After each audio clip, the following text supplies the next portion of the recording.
Welcome to নিউক্সি kids. নতুন নতুন video দেখার জন্য চ্যানেলটি সাবস্ক্রাইব করো।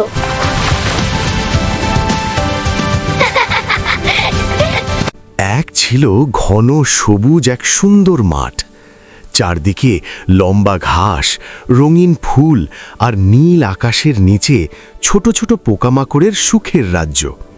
সেই মাঠেই থাকত এক পরিশ্রমী পিঁপড়ে এবং এক অলস কিন্তু গানের পাগল ফড়িং। গ্রীষ্মের দিন, কাজের সময়। গ্রীষ্মকাল শুরু হয়েছে, সূর্য জ্বলজ্বল করছে, চারদিকে গরম বাতাস বইছে। মাঠের সব প্রাণী নিজেদের মতো ব্যস্ত। পিঁপড়ে সকাল থেকে রাত পর্যন্ত শুধু কাজ করছে। সে ছোট ছোট দানা কুড়িয়ে নিজের বাসায় নিয়ে যাচ্ছে।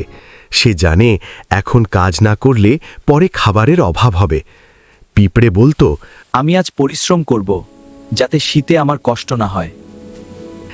সে তার ছোট বন্ধুদের নিয়েও খাবার জমা করতে সাহায্য করত। এক এক করে সে তার ঘরের ভেতর বিশাল খাদ্যের ভাণ্ডার তৈরি করল। মৃত্যু, ফড়িংয়ের আনন্দ। অন্যদিকে ফড়িং ছিল একদম আলাদা।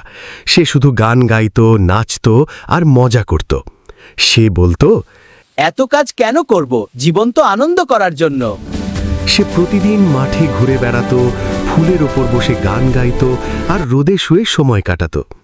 ফড়িং পিঁপড়েকে দেখে হাসত।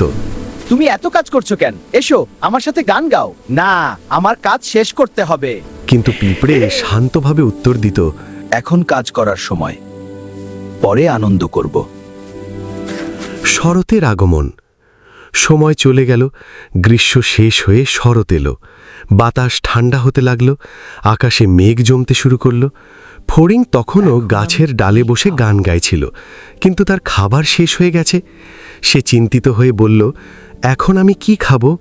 সে চারদিকে ঘুরে বেড়ালো, কিন্তু কোথাও খাবার পেল না। শীতের কঠিন দিন। হঠাৎ শীত এসে গেল। চারদিকে ঠান্ডা বাতাস, বরফের মতো আবহাওয়া। সব পোকামাকড় নিজেদের বাসায় নিরাপদে আছে। ফড়িং ক্ষুধায় কাঁপছে, তার শরীর দুর্বল হয়ে পড়েছে। সে বাধ্য হয়ে পিঁপড়ের বাড়িতে গেল। দরজায় কড়া নাড়তেই পিঁপড়ে বেরিয়ে এলো। ফড়িং বলল, বন্ধু, আমি খুব বিপদে পড়েছি। আমার কাছে কোনো খাবার নেই, দয়া করে আমাকে সাহায্য করো। পিঁপড়ে কিছুক্ষণ চুপ করে থাকলো, তারপর বলল, আমি তোমাকে সাহায্য করব, কারণ বন্ধুকে বিপদে ফেলা ঠিক না। কিন্তু তুমি যদি আগে থেকে পরিশ্রম করতে, তাহলে আজ তোমার কষ্ট হতো না। পিঁপড়ে তাকে খাবার দিল আর গরম ঘরে জায়গা দিল। ফড়িং লজ্জায় মাথা নিচু করল। ফড়িংয়ের পরিবর্তন। ফড়িং এবার বুঝতে পারল জীবনের সত্য। সে বলল, আমি ভুল করেছি, এখন থেকে আমি শুধু গান নয়, কাজও করব। পিঁপড়ে হাসল। জীবনে আনন্দ ও পরিশ্রম দুটোই দরকার। গল্পের শিক্ষা। পরিশ্রম করলে ভবিষ্যৎ নিরাপদ হয়। অলসতা জীবনে কষ্ট নিয়ে আসে। সময়ের কাজ সময় করা উচিত। আনন্দ আর পরিশ্রম দুটোই জীবনের অংশ। শেষ কথা, এই ছিল পিঁপড়ে এবং ফড়িংয়ের গল্প।